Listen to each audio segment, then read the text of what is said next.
පින්වත්නි මේ භූමියට ඇවිල්ලා කවුරු හරි කෙනෙක් දෙවිවරුන්ට කතා කරලා කිව්වොත් මට මේ විදිහේ ප්‍රශ්න තියෙනවා ස්වාමිනි මං ගැන බලන්න කිව්වොත් එසැනින් දෙවිවරු අවධානය යොමු කරනවා. මේ පුණ්‍ය භූමිය තමයි මනුස්ස ලෝකයේ අතරින් දෙවිවරුන්ට පළවෙනියෙන්ම පෙනෙන භූමිය.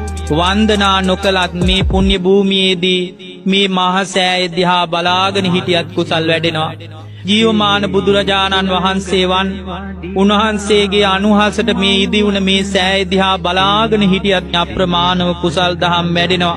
මේ ලංකාවේ ජීවය තමයි මේ මහා සෑය රඳුන් වහන්සේ. මේ පාදම ළඟ දන ගහලා Tamanගේ නළල ස්පර්ශ කරලා අදිෂ්ඨාන ලබාගෙන ආශිර්වාදේ ලබාගෙන යන්න ඒ භාග්‍යවතුන් වහන්සේට වන්දනා කළා වගේ අප්‍රමාණව කුසල් දහම් පුරාගන්න මේ පින්නතුන්ට අවකාශය ලැබෙනවා. පින්නතුනි අතීත කතාවල තියෙනවා පුරාවෘතවල තියෙනවා මේ සෑයටම උඩින් තමයි සිළුමිණි සෑය දිව්‍ය තලයේදී වෙලා තියෙන්නේ.